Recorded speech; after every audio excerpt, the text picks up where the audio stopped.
What's up, everybody? Thanks for tuning in to Fighthype. This is Sean Zattel.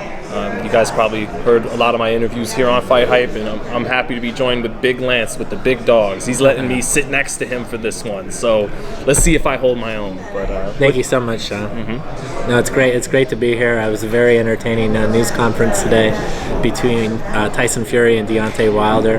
What was your thoughts? What immediately grabbed you from that? So at first, I was a little disappointed with Deontay because, a lot of the young people, the kids say, keep that same energy, right? Yeah. And so that's kind of where I was at first. I said, hey, man, you've had so much to say about this man and his cheating and all these things you feel about him. He's here in front of you now. Yeah. I want to see you tell it to his face and look him in the eyes. And he didn't do that, and he hasn't done that yet. But then, Lance, towards the end, it was almost like Fury walked into a shot.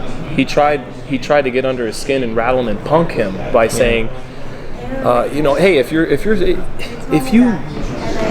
you only lost to me because of all these bad things I did and all the cheating things I did, why the big overhaul and starting from square one as a fighter? Why do that?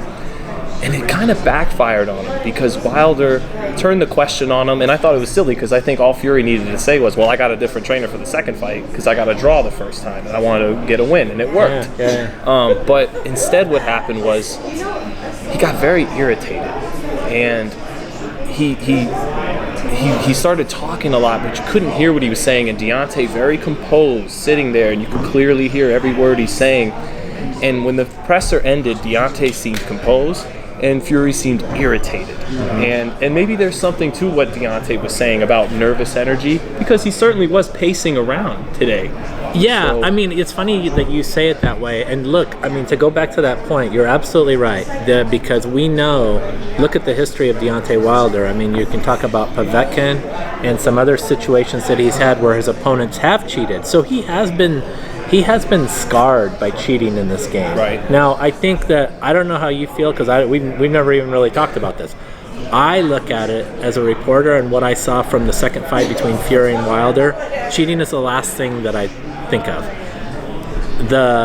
The costume weighing down his legs, I'm not buying it as a reason he lost the fight. You were the first guy he told that to, weren't you? Yeah, he called. I mean, look, we have a lot of people on Wilder's side will say, like, this conversations never took place. Look, I still have the recording if you want to ever listen to it. I've got it. I'm not going to do that because I think it's petty. But he said these things. I mean, he made premeditated phone calls to three of us, three boxing reporters, veteran reporters, and said these things. The firing of Mark Breland for throwing in the towel. Mark Breland knows boxing. Mark Breland was in Deontay Wilder's corner for a long time because he knows the sport, he knows his game. He was trying to preserve Deontay Wilder for this fight. Mark Breland should be given a cut of the earnings, honestly. I feel that way because he helped Deontay Wilder get to this fight. And then the other thing with the glove, look, the Nevada Commission is the most respected out of all the sanctioning bodies. If they didn't find any wrongdoing, I'm sorry. There was no, obvious wrongdoing. It's a crazed Well, Tyson charge. mentioned time and time again, J. Diaz was in there. Exactly. The guy was in there. But, so, from that standpoint, yes. I mean, Deontay Wilder, reflecting on his history, has been wrong before, but to me it kind of rings hollow when we're talking about Tyson Fury standing up and maybe Deontay Wilder saying that it was nervous energy, and I feel like I'm taking Tyson's side on this. There will be other opportunities to take digs at him, but I actually looked at it from the standpoint of he said this afterward. I'm the king of boxing now. And he wanted people to look up at him. He wanted that respect. He wanted everyone in that room to be looking up at him, all 6'9" of them. He is wearing this crown right now proudly, and he intends to keep it after Saturday night. That's what I took from that situation. This is the Tyson Fury show. He keeps saying that. So that's how you took it? Is he standing up, holding court? Yes, yes, he's holding perfectly said. He feels that way. Is that going to result in a Saturday night victory? I mean, we still need the sit and watch, because the wild card of this whole thing is Deontay Wilder's right hand. Can it land on Tyson Fury like it did in their first fight? You can't say with authority that it's not going to. And I know you had a great conversation with Wilder's trainer, Malik Scott. What did he have to say about that? Well, just to your point about it can land, and the thing is, though, it has to land a certain way, because he landed that bomb twice on Tyson Fury in round one and in round two, but Tyson saw it coming. and he's able to take a little something off of it. So is Malik going to be able to, let's call them booby traps, like setups? Is he going to teach him? I don't think he needs to rewrite the whole book on Deontay, but did he teach him a couple of different looks, a couple of setups to get that right hand off and get it to land where Fury doesn't see it coming? Because with all of this weight on him, maybe he can take the right hand from Deontay Wilder if he sees it coming. You know, Larry Merchant always says the shot you don't see coming is the one that knocks you out. But in regards to Malik, I just came away that if you're a Wilder supporter and you hear Malik talk with us on Fighthype, then you'll know it's nothing but encouraging, because the man really is a boxing savant. He joked around about his going to the club, his getting a cigar, getting a drink, having his wife on the couch, and breaking down tape. This is stuff he did before he trained Wilder. The guy loves boxing. He's a details-oriented guy. He you know, we're looking at the 10, 12 punch combinations, and his thing is the subtleties. Look at how out of the clinch he just separated. You know, that's what he's all about. But is it too much for Deontay to grasp at one time with not having a fight in between to work on it all? But Malik, he just seems 1,000% confident. It doesn't seem like false bravado. It seems like he's done the test. He's breaking down the tape, and he feels like he's given his fighter every answer, every angle that he needs to have.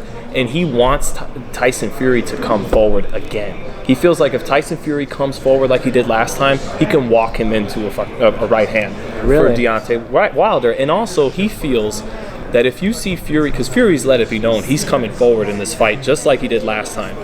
I totally believe he'll do that. So do I. But Malik says if he gets Fury to back off and revert back to what he did the first fight, he says, trust me, that's the first sign. That spells the end. Really? So that is something to look out for. If Wilder gets off to a good start, wins the first round, wins the second round, and Fury reverts back to boxing, his words will ring in my head.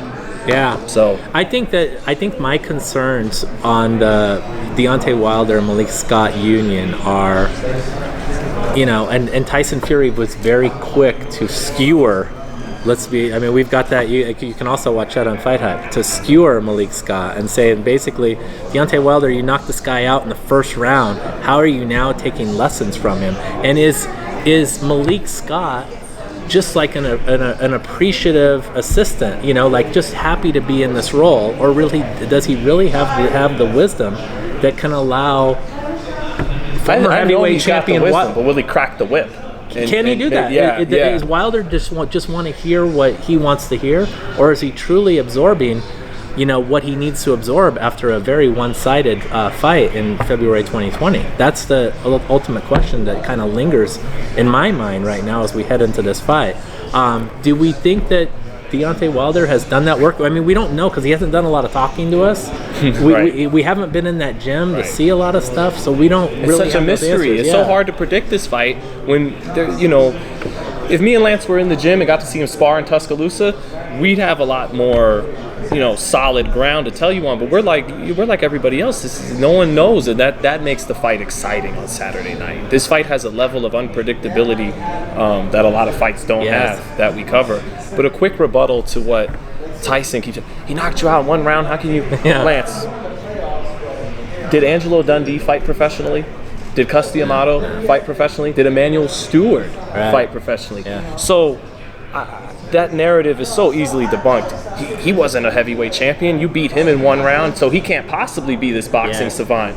Actually, most of the greatest trainers didn't even fight professionally. So, yeah. It is a great point. I mean, you're right. I mean, it was interesting how because really, I mean, what you're talking about is the war of words at the end between Fury and Wilder, and Fury was kind of all over Wilder, who just kind of like calmly sat there and then started giving it back to to Tyson Fury at his own pace. Yes, about the troubles of his own life, about some of the other stuff that he's been involved in. He said something about putting stuff in your nose, and it was quite an assault that was coming back from Deontay Wilder. Both of these guys are ready to fight right now. I mean, I think that's the overriding sentiment that we saw as they head to this trilogy fight. I mean, these guys definitely want to get at it, and I'm always struck, Sean, by remember, I mean, you were around the first fight. Yeah, absolutely, in Staples Center. The goodwill that was in play. I mean, Tyson Fury was so appreciative of Deontay Wilder for, you know, extending that branch and saying, like, you know, come back, you know, let's have your comeback story.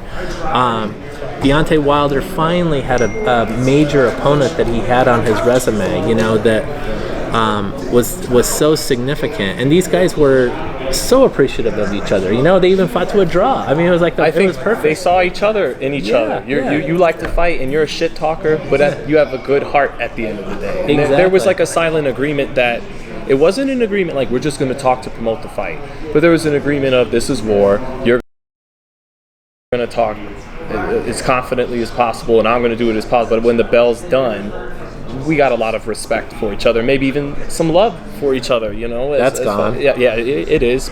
Maybe we'll get it back at the end of this third fight. Well, I think the beauty of this is that, you know, even though the first fight was a draw and there wasn't a definitive winner, what there was some definitive punches from Deontay Wilder. I mean, those to go back, and they're showing the highlights here in the media room.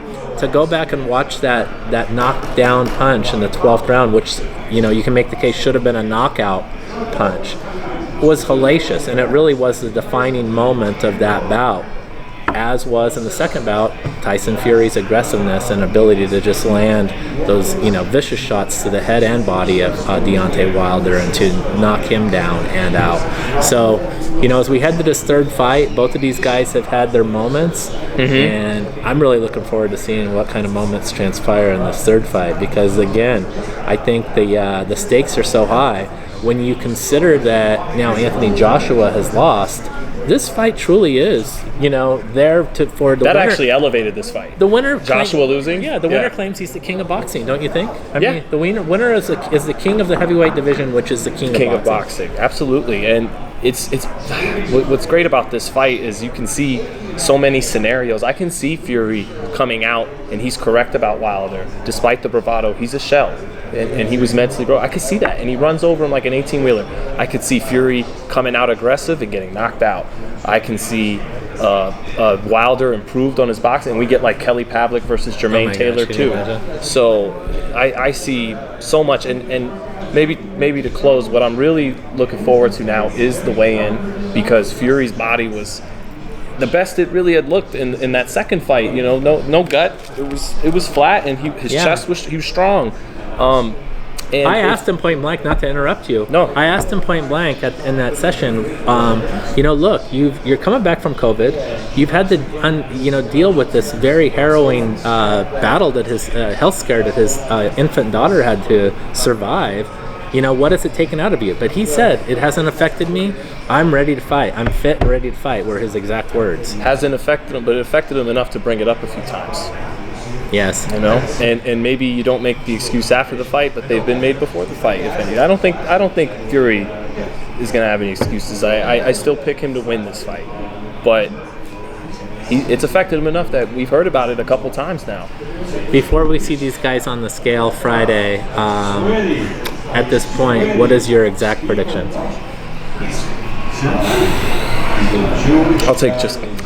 I'm sorry, I don't want to take a decision or a knock. I got Fury. I just think at the end of the day, despite all the hype, all the promotion, this is about boxing. This is about boxing skills. I still think Alexander